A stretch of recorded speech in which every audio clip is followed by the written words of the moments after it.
Coordinator की हवस। हाय दोस्तों, मेरा नाम शीला है। मैं दिल्ली से हूँ। मेरी उम्र 21 साल है। मेरा फिगर साइज 32, 30 और 32 है।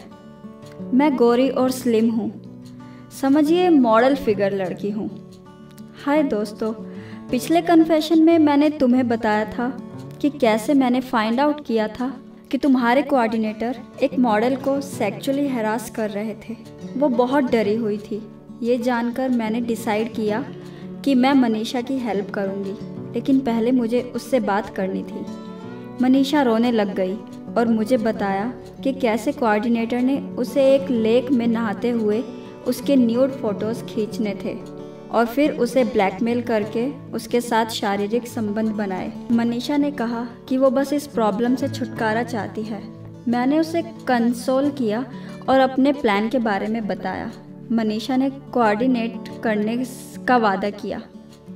अगले दिन मैंने कोऑर्डिनेटर्स के पास एक वाटरफॉल तक जाने के लिए इजाज़त मांगी।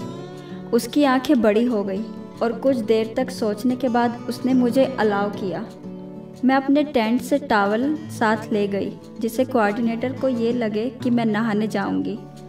मैं वहाँ कुछ ही देर में पहुँच गई और उस वाटरफॉल में भीगने लग गई। मैंने अपनी आंखें पार्शियली खोली और कोऑर्डिनेटर को एक रॉक के पीछे छुपते हुए देखा।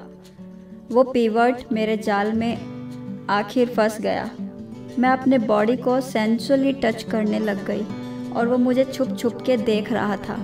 मैंने अपने हाथ अपने सीने और नॉवेल के ऊपर फेरे और कई सेक्सी पोज दिए।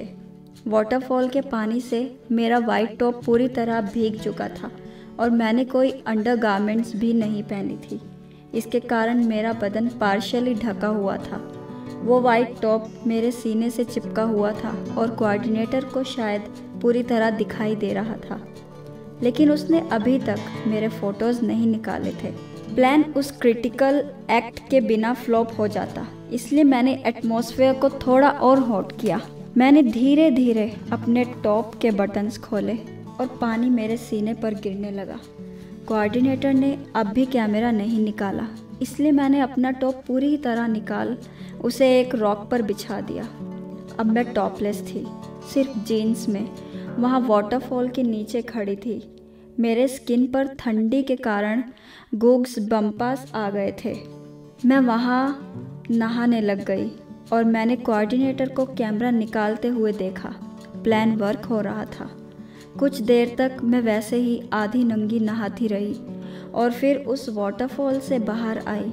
मैंने मेरे टॉवल से मेरे बदन को ड्राई किया और कपड़े पहन लिए। मैं कैंप में जल्दी लौट आई और शाम को स्नैक्स खाते समय कोऑर्डिनेटर ने मुझे बुलाया। मैं जल्दी उनसे मिलने गई। उस पीवर्ट ने मुझे कैमरे पर मेरे न्यूड पिक्स दिखाए और मुझे ब्लैकमेल करने लगा। मैंने रोने की एक्टिंग की और कहा कि मेरी लाइफ बर्बाद मत कीजिए। तो उसने इतना कहा कि मुझे अगर वो फ़ोटोज़ चाहिए तो उसको रात को उसके टेंट में आना होगा। थोड़ा और रोने की एक्टिंग के बाद मैं मान गई, लेकिन मैंने उनसे कहा कि वो मेरे टेंट में आए। मैं नहीं चाहती थी कि वो मुझे उनके टेंट में जाते हुए देखे। वो मान गए और चला गया। मैं जल्दी मनीषा के टेंट में गई और उसने मुझे एक वीडियो दिखाया। उस वीडियो में कोऑर्डिनेटर छुप छुप के मेरे न्यूड फोटोज़ क्लिक कर रहा था, जो कि मनीषा ने प्लान के तहत रिकॉर्ड कर दिए। उसने वो कन्वर्सेशन भी रिकॉर्ड कर दी थी जिसमें कोऑर्डिनेटर मुझे ब्लैकमेल कर रहा था। मैंने उसे कहा था कि आज रात कोऑर्डिनेटर मेरे टेंट में आने वाला है। उसके टेंट में कोई नहीं होगा, जिसका फ़ायदा उठाकर मनीषा को वो कैमरा रिट्रीव करना होगा। कुछ देर में रात हो गई और मैं बेचैनी से उस पीवर्ट का इंतज़ार करने लग गई थी।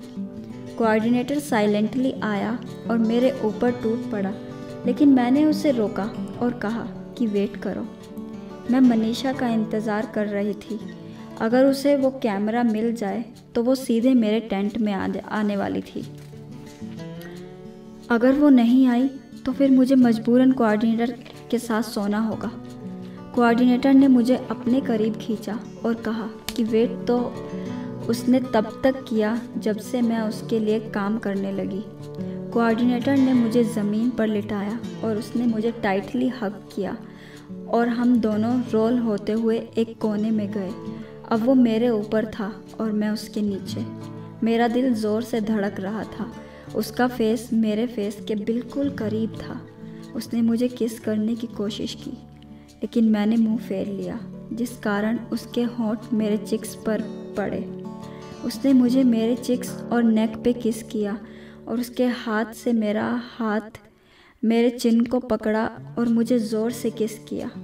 किस करते करते उसका एक हाथ मेरी कमर के नीचे गया और मेरी जीन्स को खोलने लगा। फिर उसने मेरा टॉप निकालने की कोशिश की। मेरा टॉप ऑलमोस्ट उठ चुका था और मैं उसके सामने नंगी होने ही वाली थी कि मुझे मनीषा की आवाज़ आई। मैंने कोऑर्डिनेटर को अपने ऊपर से हटाया और जल्दी अपने कपड़े एडजस्ट किए। मनीषा के पास वो कैमरा था। अब हमें उस कोऑर्डिनेटर का कोई डर नहीं था। उसके खिलाफ हमारे पास अब बहुत सारे एविडेंस थे और जब हमने उसे ये बात बताई तो वो डर के मारे हमारे पैरों पर गिर पड़ा।